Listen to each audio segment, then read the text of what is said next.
See, if I was there with my dudes from LGO, we would wait till the end of the night and just walk up to you and we'd just be like, Mike, look, we're not gay, but we want to fuck you so bad right now. I love your taste in men.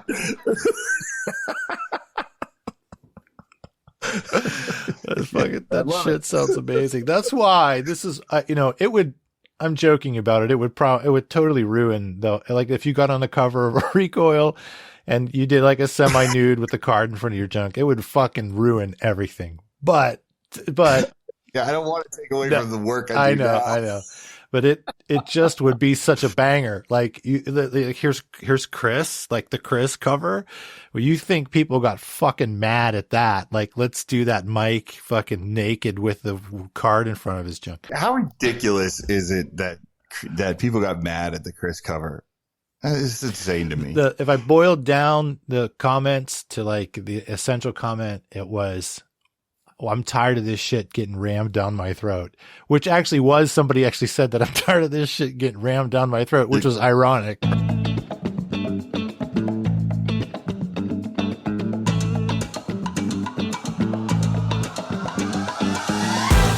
What's going on, everybody? Welcome to Season 2 of the Liberal Gun Owners Lens podcast. I am Miyanovich, and I will be your pilot on an unprecedented ride through the most innovative and forward-thinking analysis of the relationship between humans and guns on planet Earth.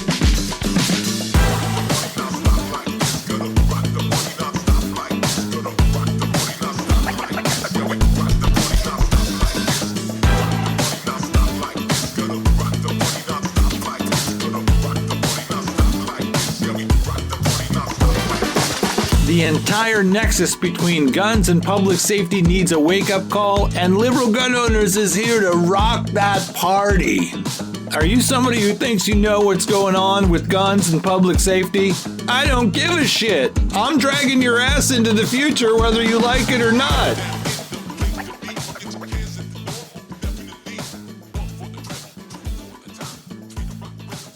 Here's one funny thing. I was talking about this with somebody the other day.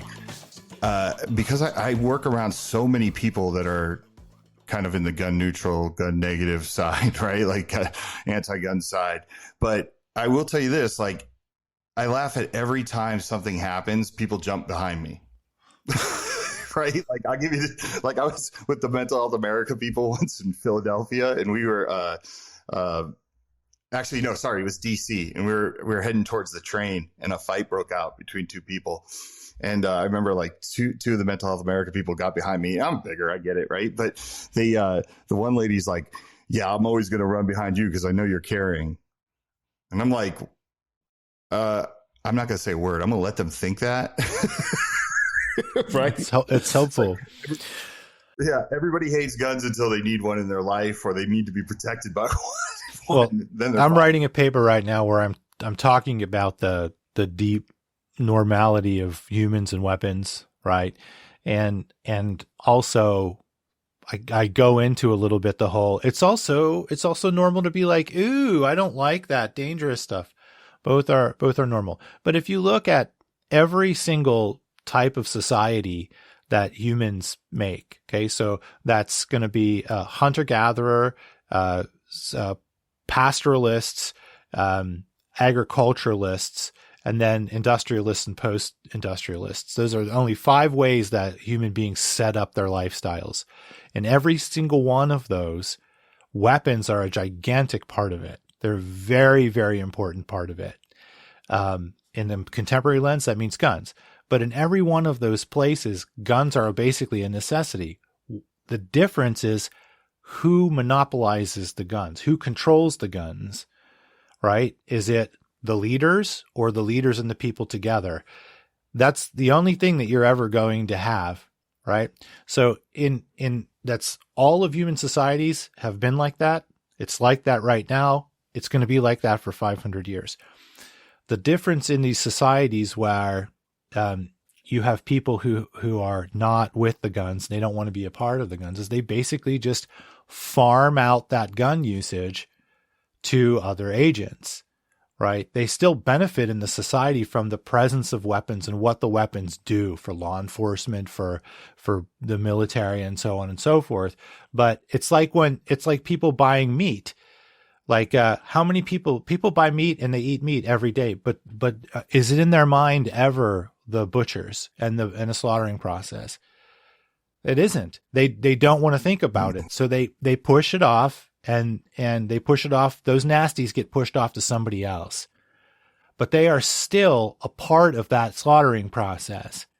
But in their mind, they're not.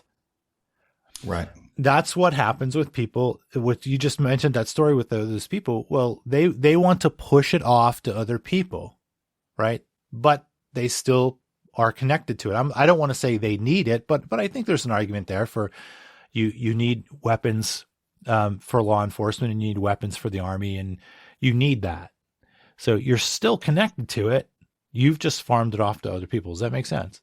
No, it totally makes sense. And it's I hate throwing privileged on to people, and I don't mean it in a negative way, because being privileged sometimes is a great thing, right? Like, but what a privileged way to look at life and say, well, I will never need a gun.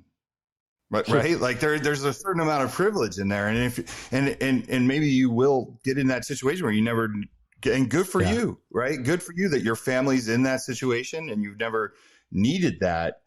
Heaven forbid, though, that day come when you do need that, or I'm not with you in the train station, right? which is funny, because if someone had a gun or a knife, like, you better keep up with me because I'm running, right? Because I'm not armed in that situation, right? Because I'm in DC, you know what I mean?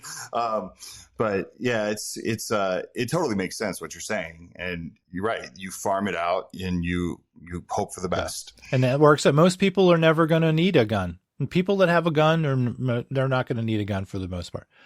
That's great. My new argument for when people say something to me, specifically me, like, why would you need an AR-15? Like, why do you need a semi-automatic rifle? Well, I can't answer there are 10 different answers I can give for that. The best one for me is, like I said before, in the future, there will be a gun industry, there will be a gun culture, and there will be semi-automatics. You will not stop it, right? So people who have a mentality and a sensibility like I do, which represents more of a 21st century mindset, I would say, need to be the representatives of what's the reality is going to be. And that reality will include semi-autos. It will include AR-15s. Do you want a person like me making those arguments and talking about a more nuanced view and the negatives, and let's reduce the negatives, and what can we do potentially to get morons and incompetent people and dangerous people from getting the AR-15? When LGO is not cool with assault weapons ban. We're not cool with registration, right? We are open to jurisprudential ideas, but we're not going to be going gun control on it. But would you rather that, like, the future of semi-automatics is there? It's already there. So would you rather guys like me and Mike be in charge, or do you want the NRA in charge? Because that's your choice. Right. And that's why I have to know about the AR-15. One of the reasons. That's why I shoot it. That's why I train with it. That's why I buy it.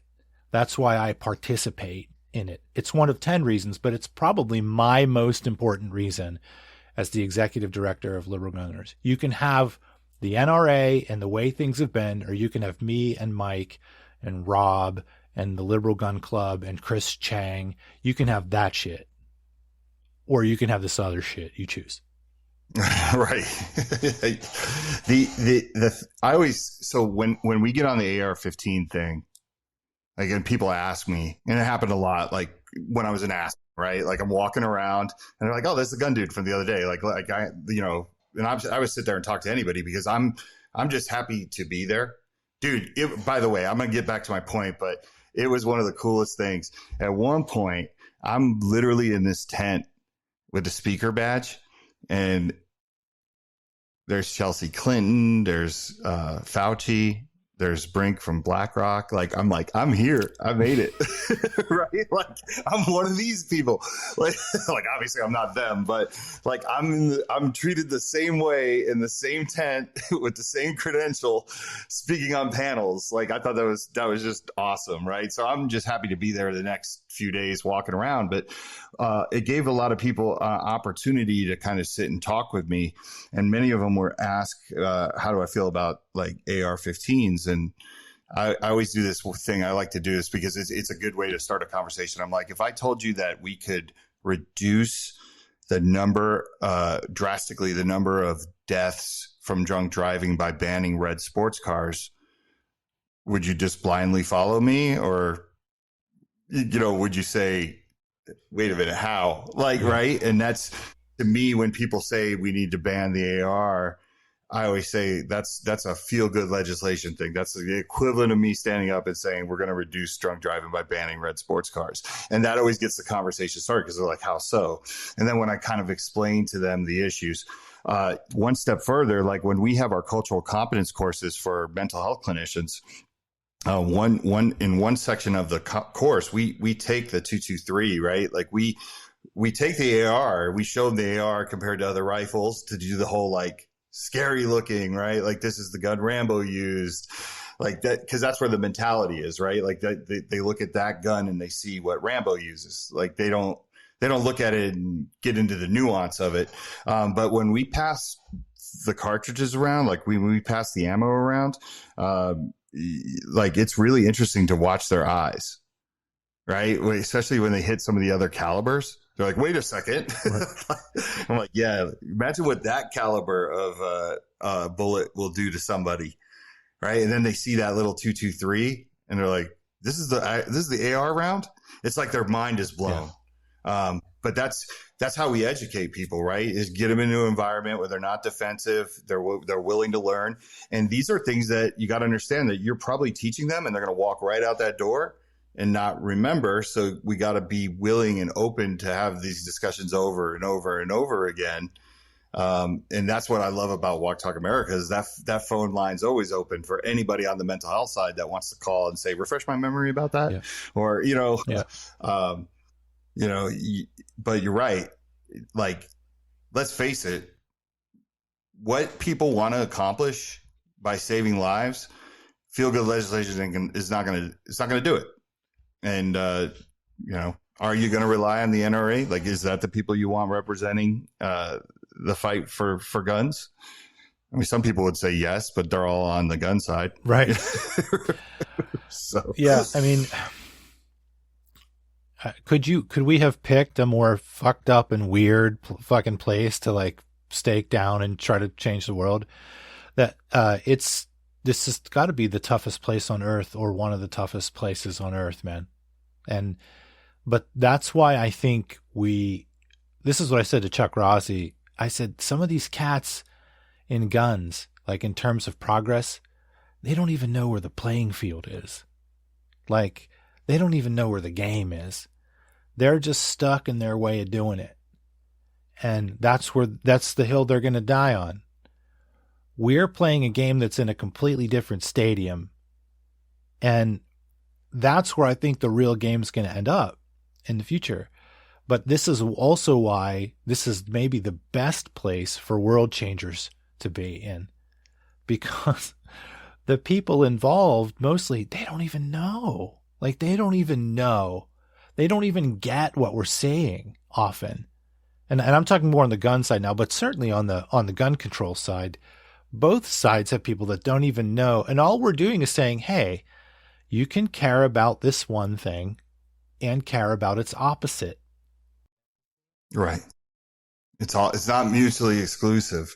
I think the biggest issue with the non-gun side is what I don't like is the power they give to the NRA.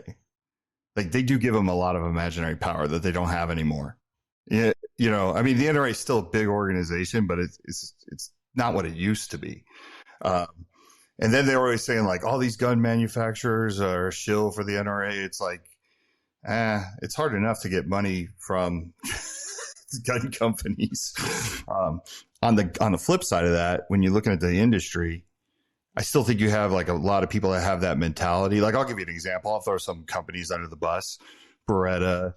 No, I mean, I've had 6, 7 meetings with Magpul, a bunch of meetings with Beretta. I mean, I heard the guy from Glock one day. I don't want to be too bad on Glock because they did donate a gun, but I don't know what happens when it gets up the chain. I don't know if it's a lawyer or somebody who has these old timey beliefs that literally shits on Walk the Talk America and what we do. Like, to me, Ruger and Arms Corps and Bursa and High Point, like, they have been putting this card in the box for years and nothing has happened to them.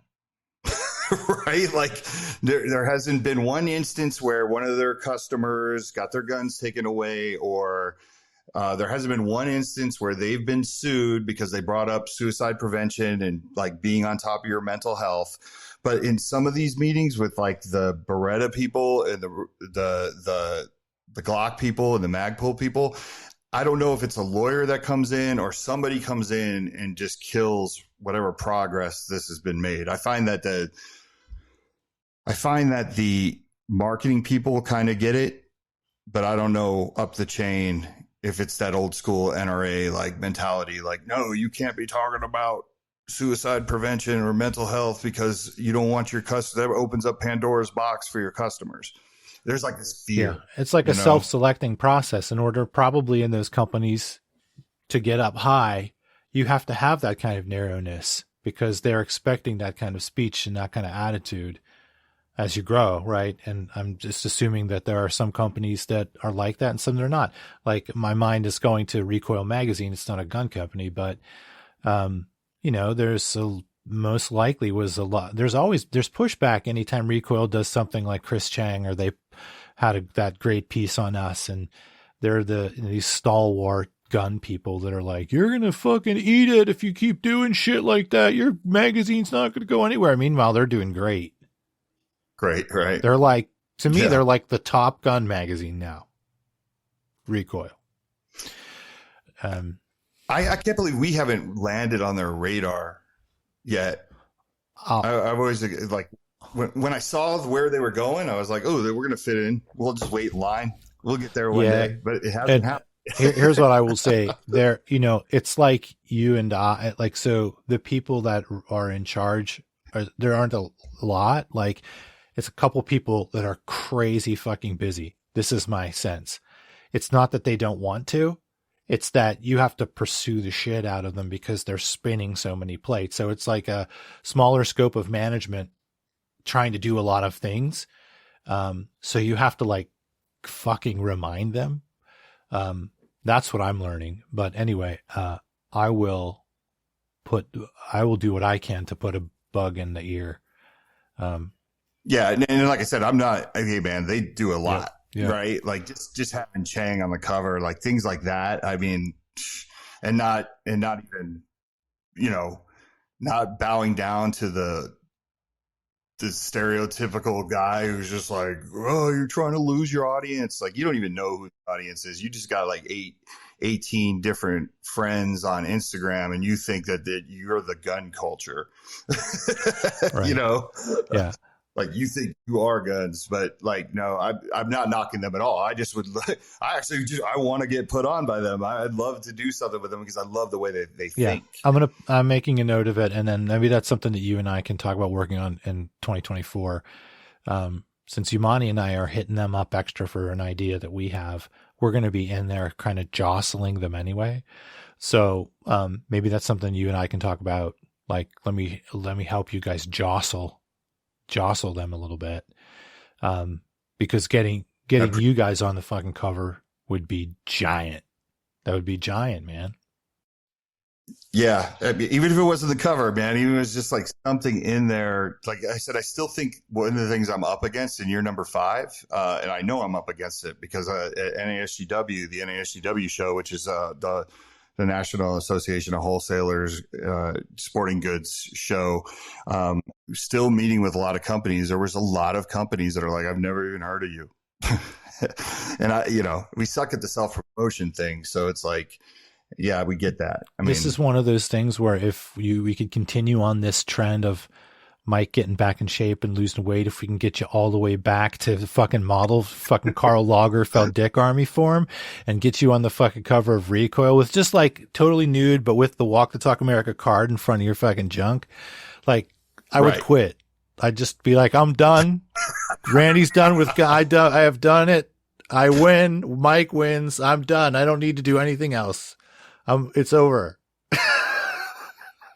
I need a miracle to get back in that type of shape, but I guess like it's one of those things like shoot for the moon, and even if you miss, you're amongst the stars. So if I could just drop a few, mix in a few salads, dude. If you got halfway between where you are now and where you used to be professionally as a model, you would be like, compared to most gun owners, you would be like fucking Zeus.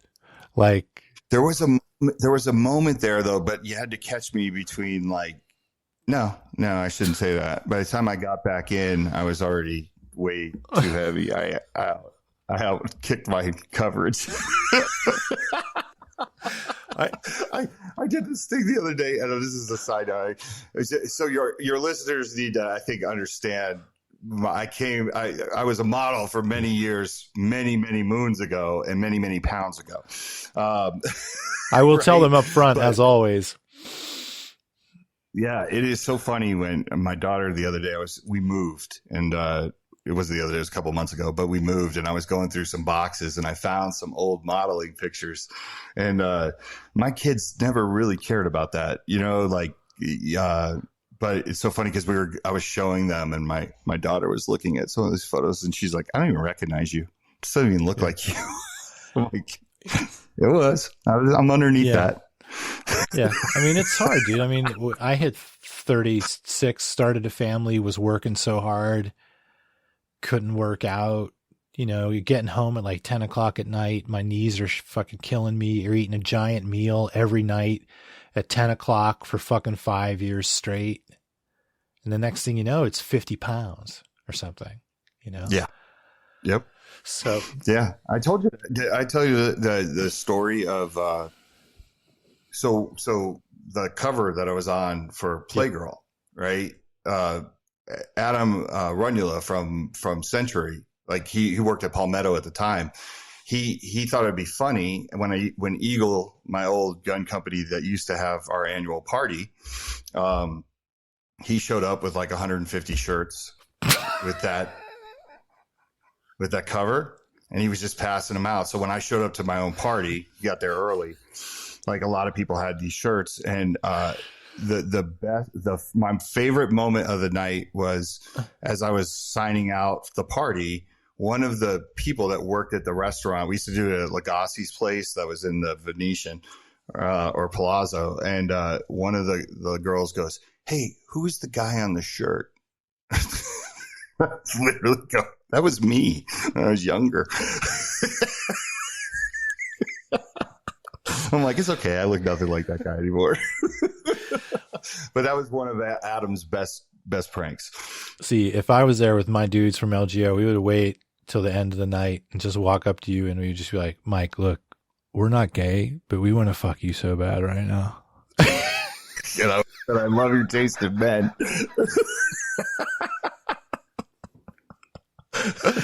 That shit sounds amazing. That's why this is, it would. I'm joking about it. It would totally ruin like if you got on the cover of Recoil and you did like a semi-nude with the card in front of your junk, it would fucking ruin everything. But yeah, I don't want to take away from the work I do. I know. But it just would be such a banger. Like here's Chris, like the Chris cover.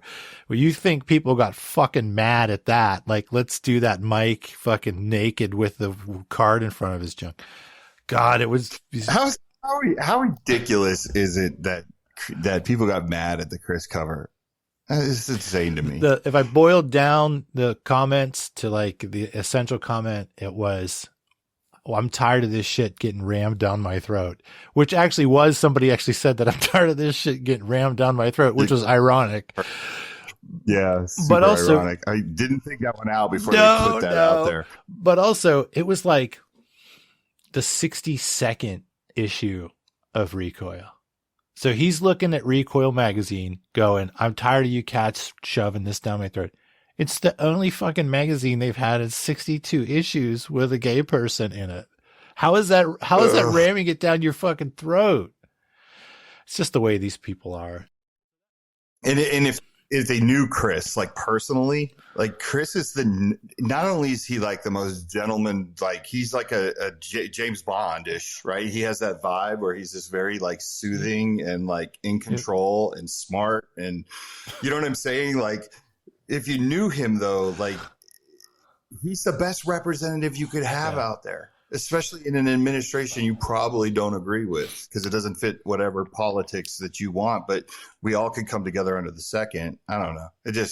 I'm preaching the choir with you. Like, you know how I feel about this shit. It's like held us back for so long that I'm so tired of us pushing forward these organizations that just act like blowhards that nobody can relate to, as opposed to uplifting. Okay, who do we got? All right, the administration's changed. Who do we got now that we could push forward as our spokespeople? Yeah. You know, that could get the meetings, that could get people to come together and understand. Yeah. No, we don't do that. We still want to push the whole like blowhard people forward. the fucking dinosaur people. It's you know, it's to me, the solutions are pretty easy to see. It's just getting them to happen. That's the issue. And on Chris, like the Senate hearing testimony that he did 2 years ago, or is it 3 years ago at this point? That fucking was a home run. That was a home run for all gun people when he was in the Senate Judiciary Committee meeting. And that was a home run testimony. It was fucking great. Great for everybody. Thank God for that dude. I've always said, I was actually talking with Lara Smith for the Liberal Gun Club in Wyoming. We were in Wyoming together, and we were at this bar. We were kind of chatting about, and I was talking about this show. It's like a superhero show that it's called like The Boys. I don't know if you've seen it. It's on Amazon. It's about superheroes, and they have this thing called the Seven. And the Seven is like there's 7 superheroes that get pushed out. You know, turns out like these superheroes are evil, but the gun industry needs like a 7. Like they need a group of people that when someone's got to go in front of the media or someone's got to go into like a buzzsaw, right, and talk to people who may be emotional about something, that can do that can handle themselves with class and grace and meet people where they're at and invite people to learn where you want to, not where you're turned off from it. You know what I mean? And people that aren't afraid, right? Like, oh, they're going to touch your arm and you're going to become anti-gun. It's like, no.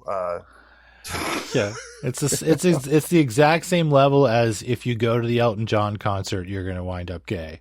It's the same. Right. And the thing is like, if you don't have the proper people in these places to go speak, it's like when Jake and I took a bunch of crap for going to speak at the Moms to Man Action event in San Jose, at San Jose State. And I tell people to this day, like, if we didn't go there, that narrative would have been completely controlled by something that you didn't like. So, you know, you gave us a bunch of shit for going up there saying that why would we ever speak at that event? Well, why wouldn't you speak at that event? A, you get to learn what they're doing, what they're up to, and what they're saying.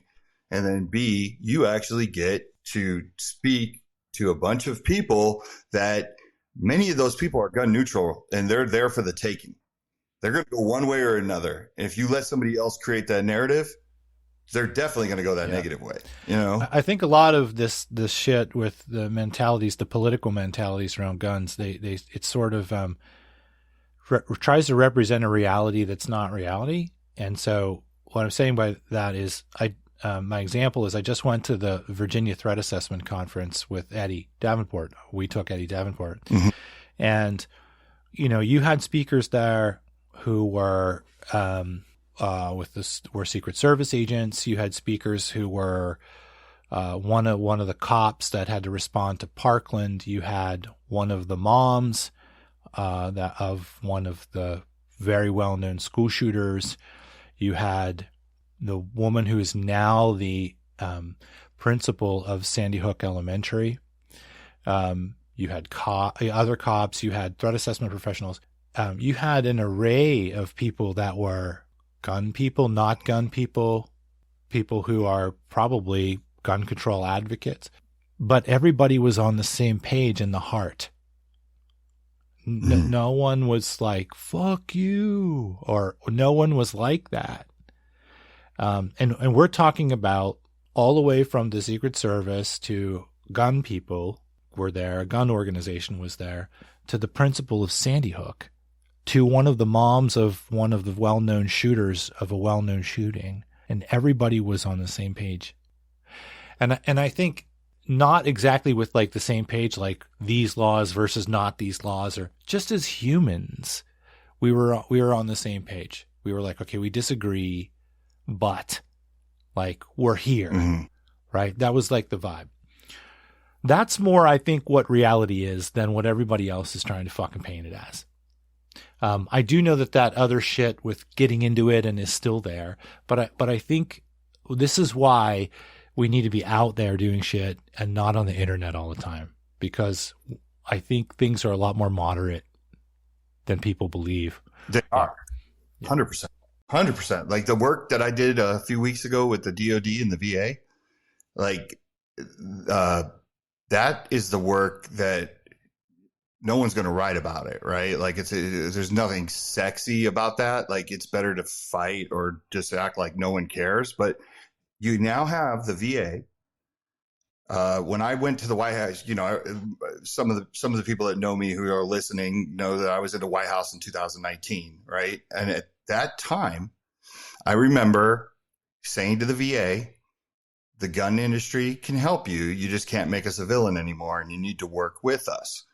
Right. Cut to here we are 5 years later, and I'm in a room with the VA and NSSF, and Glock's there, Ruger's there, Magpul's there, all these different gun conglomerates and companies. SIG was there, right? And we're working together now to try to figure out what's the best way that we can help reduce suicide by firearms with veterans, but we're working together now. Like that wasn't a thing when I was working on Prevents in 2019.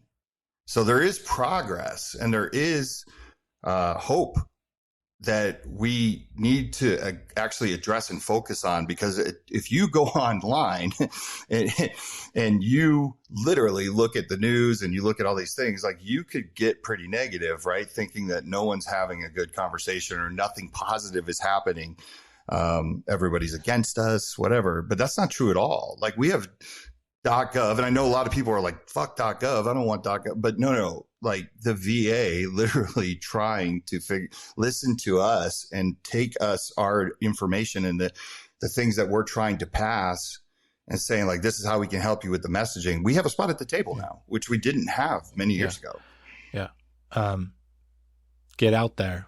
Like people need to get out there for sure. And this is why like the combination of the internet and having like guns be your hobby and like fucking staying online all the time. And I'm almost just completely, I just don't listen to people anymore on the internet, gun wise or gun control wise. I just don't listen to them. I treat them like, I'm going to use my favorite word, my favorite behind the closed door word, retarded.